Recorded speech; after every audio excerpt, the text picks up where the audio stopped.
제가 몇 주간 성령님에 대해서 계속 설교를 하고 있습니다. 성령님에 대해서 말씀드린 것을 아주 간단하게 요약하면 성령님은 성삼위일체 하나님의 삼위 되시는 분이시다. 근데 그분은 거룩한 영이시다. 근데 그분은 하나님의 전지전능한 또 능력이 있으신 분이다. 이런 것으로 요약이 될 수 있겠습니다. 구약과 신약 성경을 쭉 보시면 성령님에 대한 수많은 말씀들이 있어요. 특별히 성령님을 상징하는 많은 단어들이 있는데 그 중에 4가지를 오늘 말씀드리고자 합니다. 성령님은 비로 비유가 돼요. 바람 같은 성령님, 불 같은 성령님, 비둘기 같은 성령님, 이런 분으로 성경에서는 성령님을 소개하고 있습니다. 비로 상징하는 말씀은 구약성경 요엘 2장에 보시면 시온의 자녀들아 너희는 너희 하나님 여호와로 인하여 기뻐하며 즐거워할지어다. 그가 너희를 위하여 비를 내리시되 이른 비를 너희에게 적당하게 주시리니 이른 비와 늦은 비가 전과 같을 것이라. 그 후에 내가 내 신을 만민에게 부어주리니 너희 자녀들이 장래일을 말할 것이며 너희 늙은이는 꿈을 꾸며 너희 젊은이는 이상을 볼 것이며 그때 내가 또 내 신으로 남종과 여종에게 부어줄 것이며 라는 말씀이 요엘 2장에 있습니다. 이 성경 말씀을 근거로 만든 가스펠이 마지막 날에 내가 나의 영으로 모든 백성에게 부어주리니 라는 가스펠 여러분 즐겨 부르기도 합니다. 찬송가 183장을 보시면 빈들의 마른 불같이 시들은 나의 영혼 주님이 약속한 성령 간절히 기다리네. 감으로 메마른 땅에 단비를 내리시듯 성령의 단비를 부어 새 생명 주옵소서. 이 찬송 역시 이 요엘서 말씀을 근거로 해서 우리가 빈들의 마른 불 같은 아주 연약한 존재인데 우리에게 성령의 단비를 좀 부어주세요. 이른 비를, 늦은 비를 우리 심령에 좀 부어주세요 라는 찬송이 183장입니다. 여러분 혹시 비 오는 날 정원에 혹은 나무, 풀들을 보신 적이 있습니까? 대부분 우리는 비가 오면 우산을 쓰고 차 안으로 들어가든지 커피숍을 가든지 집으로 얼른 들어가서 비를 피하게 됩니다. 그래서 비 오는 날 나무들이 어떤지 풀과 꽃들이 어떤지를 볼 기회가 거의 없어요. 여러분 혹시 이제 다음 주나 언제 비가 오면은 우산을 쓰고 일부러라도 정원이나 꽃이나 풀이나 나무가 있는 곳으로 나가 보십시오. 비가 오면은 나무들이 춤을 춥니다. 식물들이 막 춤을 춰요. 여러분 그런 모습 보신 적 있으십니까? 저도 가끔 여기 이제 옥상에 올라갈 때가 있는데 비 오는 날 일부러 좀 제가 올라갈 때가 있어요. 거기 제가 고추모하고 가지 이렇게 한두 개 심어놓은 게 있어서 또 다른 분이 심어놓은 게 있어서 가끔 올라가 봅니다. 여러분 사람이 수돗물을 주어서 식물이 자라는 거랑 하늘에서 비가 내려서 식물이 자라는 것을 보면 확연하게 달라요. 하늘에서 비가 내리면은 식물들이 정말 춤을 춥니다. 생기가 돌아요. 잎이 반짝반짝 빛나는 것을 여러분 보실 수가 있을 겁니다. 우리 인간의 심령 역시 동일합니다. 이 세상에 우리가 수많은 것을 마시고 먹을 수 있지만 나름대로 힘이 되지만 하나님이 주시는 성령의 단비가 우리의 인생 가운데 우리 심정 가운데 부어지면은 우리 인생이 소생해요. 빛이 납니다. 생기가 나게 됩니다. 우리 마음밭에 뿌려진 수많은 씨앗들이 싹이 나고 자라게 되고 꽃을 피우고 열매를 맺는 일들이 성령의 단비를 부어주실 때 우리 안에서 일어나게 됩니다. 여러분, 이 시간도 성령께서는 우리에게 이른 비와 늦은 비를 부어주신다. 또 말세가 되면 모든 사람에게 성령의 단비를 부어주신다고 약속하세요. 여러분 성령의 단비를 사모하시기 바랍니다. 찬송에 있는 것처럼 빈들의 마른 들같이 시들은 내 영혼 속에 성령의 단비를 부어 주십시오. 여러분 간절히 기도하고 찬송 부르시면 좋겠어요. 여러분 이 가사 여러분 다 아실 거예요. 걸어갈 때, 운전할 때, 설거지할 때, 일하실 때 여러분 10번, 20번, 100번 계속 불러보십시오. 찬송은 곡조 있는 기도입니다. 우리가 갈망하는 마음으로 찬송을 부를 때 성령께서 우리에게 이른 빛처럼 늦은 빛처럼 성령의 단비를 부어주실 줄로 믿습니다. 두 번째는 바람 같은 성령님입니다. 사도행전 2장에 보시면 급하고 강한 바람 같은 성령님이 그 모인 120명의 무리 가운데 임했다라고 말씀합니다. 요한복음 3장에 보시면 예수님께서 니고데모와 진리에 대해서 밤 깊도록 이야기를 나누시는 어느 날 밤에 니고데모가 아무리 얘기를 해도 알아듣지 못하시니까 예수님이 이렇게 말씀하십니다. 바람이 임의로 불매 내가 그 소리를 들어도 어디서 오며 어디로 가는지 알지 못하나니 성령으로 난 사람은 다 이러하니라. 지금 예수님 니고데모에게 말씀하시기를 성령님의 역사가 뭐 같다고요? 바람 같다. 여러분 바람은 우리는 안 보입니다. 손으로 잡을 수 없습니다. 그러나 바람을 느낄 수 있는 것은 우리 피부로 느낄 때가 있고요. 또 나뭇잎이 흔들린다든지 깃발이 흔들린다든지 이런 것을 보면은 바람이 부는구나. 그래서 우리가 느낄 때가 있죠. 찬송가 192장에 성령님의 바람 같은 모습 이렇게 찬송합니다. 임하소서 임하소서 바람 같은 성령이여 에스겔의 골짜기에 벌어닥친 생명바람 오순절날 다락방에 말씀으로 임하신 영 나의 영을 사로잡아 새로 나게 하옵소서. 여러분 바람 같은 성령님이 우리에게 임하시면 어떻게 해요?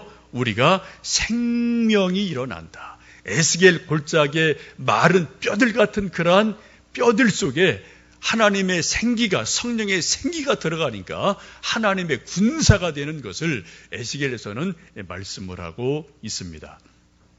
여러분 하나님의 성령이 바람 같다는 것을 딸리 말씀드리면은 우리가 기도할 때 말씀을 볼 때 찬송을 부를 때 성경 공부할 때 묵상을 할 때 우리 마음속에 성령님이 주시는 감동하심의 바람이 일어날 때가 있어요. 여러분 가끔 그런 거 느끼시죠? 하나님 생각하다가 찬송 부르다가 교회 일 봉사하다가 또 찬송 부르고 성경 보다가 내 마음에 어떠한 감동이 마음이 뭔가 움직이는 일들이 가끔 있습니다. 여러분 이것을 성령의 바람으로 이해하시면 됩니다. 여러분 마음속에 성령님이 주신 어떠한 감동의 마음이 있으시면 여러분의 마음을 그대로 놓으셔야 돼요. 여러분의 몸을 그대로 맡기셔야 돼요.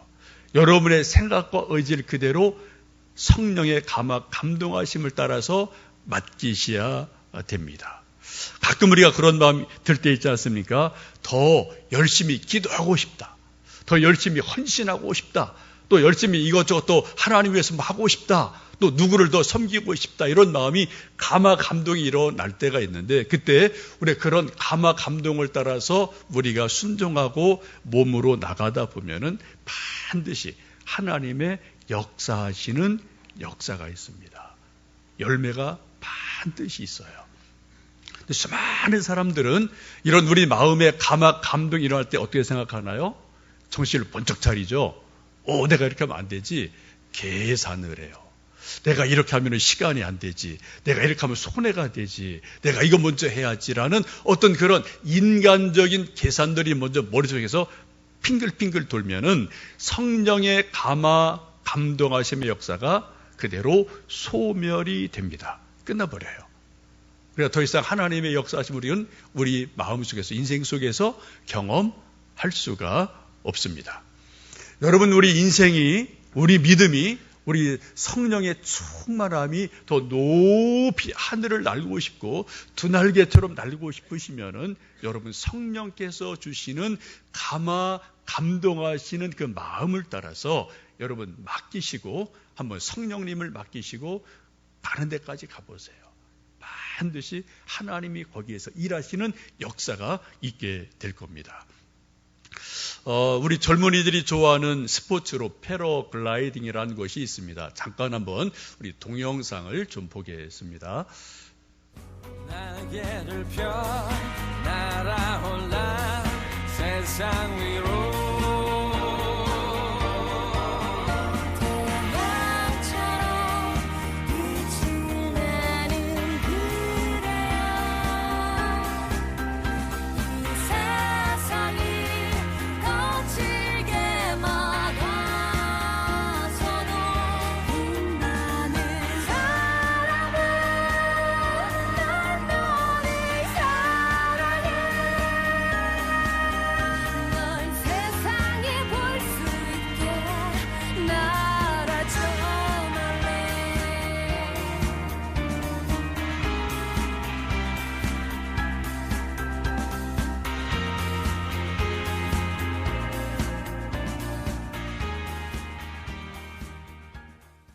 혹시 저거를 타보신 분이 계실지 모르겠습니다.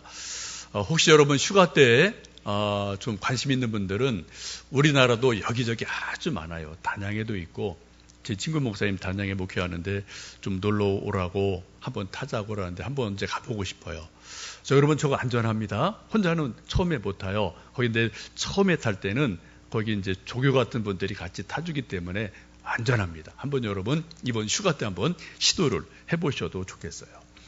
여러분 아무것도 없어요. 저 무동력입니다. 오로지 바람을 이용해서 산으로 강으로 또 바다로 펄펄 날아다니는 일들이 가능합니다. 여러분 바람이 불고 폭풍우가 치면은 독수리는 날개를 쫙 펴고 하늘로 날아오릅니다. 참새는 비바람이 불고 강한 강풍이 불면은 숨어요. 숲속으로 집으로 숨어 들어갑니다. 많은 경우 우리 인생들이 성도들이 하늘을 높이 날지 못하는 것은 성령의 감동하심이 우리에게 있을 때 그대로 순종하지 않는다는 거예요. 날개를 접는다는 겁니다. 그리고 계산을 한다는 거예요. 그것 때문에 우리가 더 높은 곳으로 더 멀리 날아갈 수 없는 일들이 우리들에게 종종 일어나게 됩니다. 여러분 혹시 기도하시다가 말씀을 보시다가 찬송을 부르다가 성령님의 감동하시는 선한 마음을 주시면 여러분 그대로 한번 감동을 따라 성령을 따라 맡기시고 날아오르시면은 하나님의 일하심을 경험하시게 될 겁니다. 한 달 전에 부흥회를 했었는데 이 부흥회 통해서 많은 분들이 은혜를 받았고요. 제가 직접 좀 이제 들은 몇몇 분들의 이야기를 보면 한 5분 정도가 기도 응답을 받든지 혹은 어떤 또 문제가 해결이 되었든지 방언의 역사가 일어났든지 이런 분들이 여러 분 계셨어요. 또 아마 제가 모르는 또 여러분들도 계실 것 같습니다. 그 중에 한 사례를 좀 말씀드리면 우리 중학생이 있는데 여자 학생이에요. 우리 이제 엄마랑 이제 가족이 다 나오는데 중2면은 사춘기가 아주 심할 때입니다. 저도 가끔 교회에서 보면은 얼굴에 표정이 없고요. 눈이 상당히 힘이 들어가 있어요. 다 그때가 그럴 때입니다. 근데 이 딸이 엄마랑 가족이 함께 부흥회 때 중학생인데도 3일 계속 참석을 했어요. 아마 하나님이 그런 마음을 주셨겠죠. 또 그런 마음 주었을 때 보통 엄마 아빠 같으면 야, 너 공부해야지 어디 가라고 또 이게 좀 그런 마음을 자를 수도 있을 거예요. 근데 하여튼 그 가정에서는 어쨌든 다 이제 격려가 돼서 이 중학생이 3일 동안 계속 부흥회에 참석을 했습니다. 엄마 말을 들어보면 좀 이 아이가 초등학교 때부터 피아노를 조금 연습을 많이 한 것 같아요. 그래서 엄마의 속마음에 얘가 좀 기회가 되면은 교회에서 반주를 하면 좋겠다. 이제 그런 마음이 있었고 또 그런 말을 한두 번 했겠죠. 근데 이 아이는 막 이렇게 사춘기를 지나기 때문에 엄마, 나 피아노 친다는 말 절대 하지 마.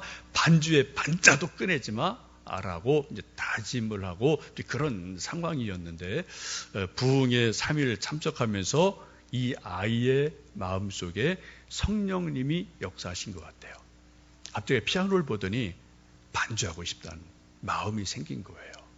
그래서 반주해도 되겠느냐? 이제 그런 말이 들려왔습니다. 뭐 저희 입장에서는 너무나 감사한 일이죠. 오케이, 감사하다라고 그래서 뭐 기회되는 대로 얼마든지 오후 찬양 시간에 또 이제 뭐 1, 2부는 또 이제 자기들 예배 드려야 되니까요. 하면 좋겠다 해서 좀 이야기가 됐습니다. 저는 분명히 그렇게 믿어요. 그 아이의 마음 속에 성령께서 감동하시는 마음을 주셨어요. 뭔가 봉사하고 싶은 거예요. 하나님을 섬기고 싶은 거예요. 아주 조그만, 아주 어린 아이지만 하나님의 뭔가 하고 싶다. 그런 감동하는 마음을 주셨을 때 그것이 합력해서 이루게 되고 아마도 빠르면은 오늘부터 뭐 될지 모르겠는데 여러분 기도해 주시고 또 기대해 주시면 좋겠습니다. 여러분 성령께서 우리 마음속에 선한 영을 주시고 감동하는 마음을 주실 때 여러분 그대로 맡기시고 날개를 펴시면 더 높이 날아갑니다. 더 멀리 날아갑니다. 성령님, 바람 같은 성령님으로 우리에게 임하시게 됩니다. 세 번째는 불같은 성령으로 우리에게 임하십니다. 사도행전 2장에 보시면 마치 불의 혀같이 갈라지는 것들이 그들에게 보여 각 사람 위에 하나씩 임하여 있었다라고 성경은 말씀하고 있습니다. 성령 강림절에 120명의 성도들의 각 사람의 머리 위에 각 사람의 머리 위에 불 같은 성령이 임하셨다라고 말씀해요. 여러분 개별적인 겁니다. 공동체적이지만 개별적인 거예요. 성령 충만은. 여러분 아버지가 성령 충만하다고 아들이 자연스럽게 성령 충만하지 않습니다. 아내가 성령 충만하다고 남편이 성령 충만하지를 않습니다. 별개의 문제예요. 여러분 오늘 사도행전 2장을 보시면 마치 불의 혀 같은 것들이 각 사람의 머리 위에 임했다라는 말씀을 기억하십시오. 우리 모두는 각자의 독립된 인격체예요. 나는 나고 너는 너고 아내는 아내고 남편은 남편이고 아버지는 아버지 아들은 아들인 거예요. 여러분 우리 각자 더불어 살지만 우리가 신앙 앞에 설 때는 각자는 독립된 인격으로 하나님을 대한다. 성령님을 대한다. 이것을 기억하시고 불같은 성령이 각 사람의 머리 위에 임하셨음을 기억하시면 좋겠습니다. 찬송가 184장에 불길 같은 주성령 간구하는 우리에게 지금 강림하셔서 영광 보여주소서. 성령이여 임하사 우리 영의 소원을 만족하게 하소서. 기다리는 우리에게 불로 충만하게 하소서라고 찬송을 합니다. 성령의 불같은 능력이 우리에게 임하게 되면 우리 마음에 뜨거움이 생겨요. 강렬함이 생깁니다. 열망이 생기게 됩니다. 복음의 열정이 생깁니다. 공부할 열정이 생겨요. 돈을 벌 열정이 생겨요. 복음이 전할 열정이 생겨요. 여러분 공부하는 그 자체가 목적이 아닙니다. 돈 버는 그 자체가 목적이 아닙니다. 우리 모두는 뭐예요? 그런 것을 통해서 하나님께 영광을 돌리기 위한 그런 수단에 불과하거든요. 근데 그런 열정이 우리 안에 성령님께서 부어 주신다는 겁니다. 수많은 사람들이 인생이 맹송한 것은 대부분의 경우는 성령의 불체험이 없기 때문에 그래요. 여러분 성령의 불체험이 있으십니까? 소위 불받았다. 그런 말하죠. 여러분 성령의 불체험, 불세례를 받으신 적이 있으십니까? 성경은 분명히 성령님이 주시는 불세례를 말씀을 합니다. 복음서를 보시면 세례 요한이 요단강에서 수많은 세례를 베풀고 예수님도 세례를 받으러 오시게 됩니다. 그때 세례 요한이 이렇게 말씀합니다. 나는 회개의 물 세례를 주거니와 내 뒤에 오시는 이는 성령과 불로 세례를 베푸실 것이라고 말씀하고 계세요. 세례 요한은 회개하는 물 세례를 요단강에서 베풀었어요. 근데 예수님은 어떤 세례 주신다고요? 불 세례를 주신다. 불 세례를 주신다. 여러분, 성령의 불 세례를 사모하시기를 바랍니다. 성령의 불 세례를 받아본 사람들은 이게 뭔가가 달라져요. 열정이 있어요. 뜨거움이 있어요. 하나님 주시는 뜨거움이 그 가슴 속에서 일어나게 됨을 볼 수가 있습니다. 여러분, 성령의 불이 우리에게 임해서 이제 하는 일들이 바로 뭔가요? 전도예요, 그게. 또 선교사들이 다 성령의 뜨거운 불들이 그들 속에 임하면은 국내에도 있지만 멀리 외국에 나가서 외지에 나가서 선교하는 일들이 일어나게 됩니다. 네 번째는 비둘기 같은 성령님이 우리 안에 임하시게 됩니다.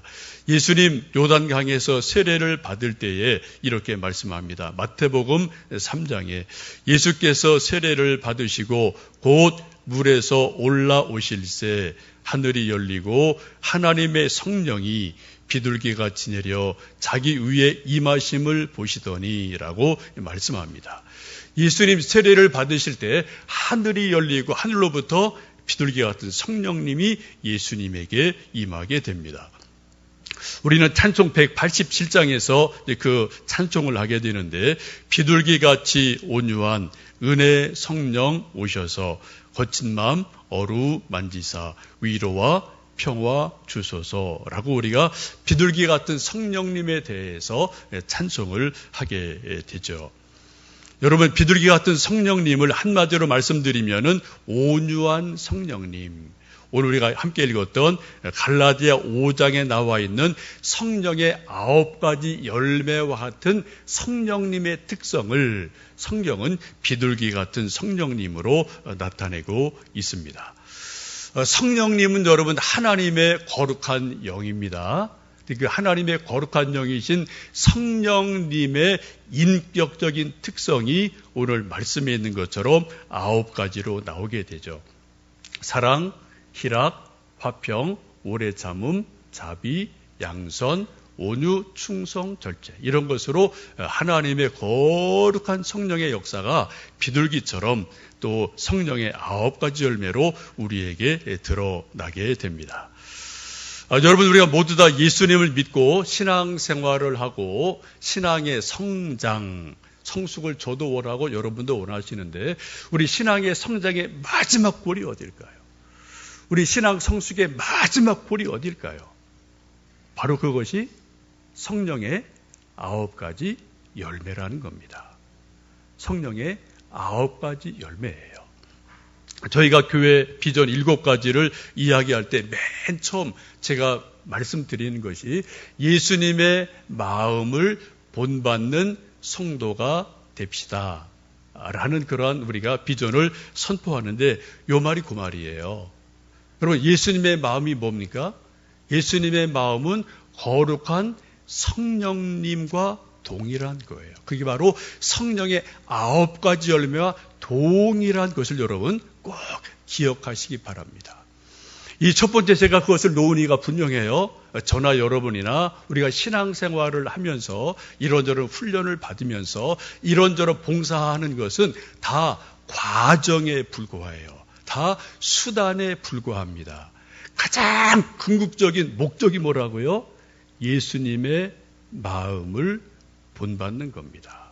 성령의 9가지 열매가 우리 속에서 익어가는 것입니다. 그래서 우리가 훈련이 필요하고 이러한 저런 봉사가 필요하고 이러한 저런 일들이 우리에게 필요할 뿐인 거죠. 여러분, 그 첫 번째 비전인 예수님의 마음을 본받는 성도가 됩시다 라는 말씀의 깊은 의미를 이 성령의 9가지 열매와 더불어서 기억하시면 좋겠습니다. 제가 주중에 기도하고 좀 설교를 준비하다가 한 가지 좀 깨달아진 게 있어서 조금 좀 표현을 바꾸기로 했습니다. 비전 선포라고 제가 이제 주보에도 썼고 또 이제 저희들 마지막 찬송 부르기 전에 이제 비전을 선포합시다 하고 이제 손을 들고 뭐 이렇게 합시다. 이제 그렇게 제가 좀 말씀을 드렸는데 비전 선포라는 것이 가만히 기도하고 생각해 보니까 의지의 강화 같더라고요. 여러분, 우리 인간의 의지를 아무리 강하게 세워도 우리가 주먹을 쥐고 또 뭐 대모하는 분들 보면 막 뭐 띠 두르고 뭐 주먹 이렇게 하죠. 의지를 강하게 해도 우리 인간의 의지는 철저하게 한계가 있어요. 안 되는 건 안 되는 거고 못하는 건 못하는 겁니다. 그래서 제가 좀 주중에 생각하고 말씀을 보다가 야, 이게 좀 뭔가 좀 표현이 잘못됐구나. 내가 하자, 우리가 하자. 이게 좋은 건데 이대로 되지 않는구나 라는 걸 제가 깨달았어요. 그리고 기도문으로 바꿨습니다. 예수님의 마음을 본받는 성도가 되게 해 주세요. 우리는 단지 기도할 뿐이에요. 우리는 단지 은혜를 구할 뿐입니다. 그리고 그런 마음을 주시면 우리가 순종할 뿐인 거예요. 내가 한다. 천만에요. 여러분 지금까지 인생 내가 한다 해서 한 것도 있으시겠죠? 근데 안 되는 게 훨씬 더 많습니다. 우리는 단지 예수님 앞에 은혜를 구하는 그러한 기도를 할 뿐이라고 믿습니다. 그래 이따 또 저희들이 이제 비전 선포할 때 표현을 바꾸어서 뭐뭐하게 해 주세요라는 기도문으로 바뀐 것을 여러분 이해하시고 비전 선포가 아닙니다. 우리의 소원을 하나님 앞에 기도 드리는 시간이다. 그렇게 생각해 주시면 좋겠습니다. 성령님의 9가지 열매는 비둘기 같은 성품이고 또 성숙한 인격이고 예수님의 마음을 본받는 그러한 마음이 됩니다. 저희 남자반에서 몇 주 전에 나름 공부할 때 이 주제가 좀 이런 주제가 있어서 성령의 9가지 열매 중에서 좀 더 필요하고 더 익어가야 될 부분이 뭐라고 생각하십니까? 이렇게 쭉 한 바퀴 돌아가면서 이야기를 나눈 적이 있어요. 그때 서너 분, 몇몇 분들이 가장 많이 그때 했던 이야기가 절제라는 이야기를 우리 남자 반에서는 많이 좀 이야기를 하셨습니다. 또 다른 반에서는 어떤지 모르겠어요. 한번 좀 여러분 이 주제를 가지고 성령의 9가지 열매 중에서 나에게 가장 필요한 것이 무엇일까? 더 익어가야 될 것이 무엇일까를 또 생각해 보시는 것도 유익한 시간이 될 것 같습니다. 성령의 9가지 열매 중에서 저는 특별히 충성에 대해서 말씀드리고 싶어요. 여러분, 충성은 어려울 때 빛납니다. 평상시는 충성이 아무런 빛이 나질 않아요. 충신이나 평범한 사람이나 다 거기서 거기입니다. 충신이 빛나는 때는 전쟁이 났을 때예요. 나라가 환난을 당할 때입니다. 나라가 고통을 당할 때 충신이 빛이 나는 거죠. 우리 5,000년의 한국의 역사에 있어서 가장 많이 존경받는 소위 영웅이 있다면 북한이든 남한이든 이 부분은 북한도 시비를 안 거는 것 같더라고요. 이순신 장군이 우리 한국 역사상 가장 훌륭한 영웅이다. 이 부분은 북한도 시비를 안 거는 것 같아요. 그래서 여러분 좋게 알고 있어요. 여러분 왜 그럴까요? 이순신 장군에 대한 스토리는 여러분 너무나 잘 아십니다. 선조로부터 수많은 무고를 당하고 백의종군을 하고 모함을 당하고 이런저런 일을 참 많았어요. 이순신 장군이 지금도 우리 후대들에게 존경을 받는 딱 하나 이유는 그분이 거북선을 만들었기 때문이 아닙니다. 그건 별개의 문제예요. 그분이 죽기까지 충성했다는 거예요. 왕에게, 왕보다도 나라에, 백성에게 정말 조국의 충성을 다했기 때문에 수많은 후대 사람들이 이순신 장군을 존중히 여기고 있습니다. 여러분, 우리의 만왕의 왕이신 예수님께 충성하시기를 부탁합니다. 여러분 직분에 충성하십시오. 여러분 사명에 충성하십시오. 지극히 작은 일에 충성하십시오. 그러면은 더 큰 것을 우리에게 주신다고 주님은 약속하고 있습니다. 요한계시록 2장에 말씀하시기를 내가 죽도록 충성하라. 그리하면 생명의 면류관을 내게 주리라 라고 말씀하고 있습니다. 이제 성령의 네 가지, 비 같은 성령, 바람 같은 성령, 불 같은 성령, 비둘기 같은 성령, 이 성령님의 역사하심을 늘 우리가 기다리고 소망하고 우리 마음을 열고 성령님 내게 임해 주세요. 나를 감화 감동해 주세요.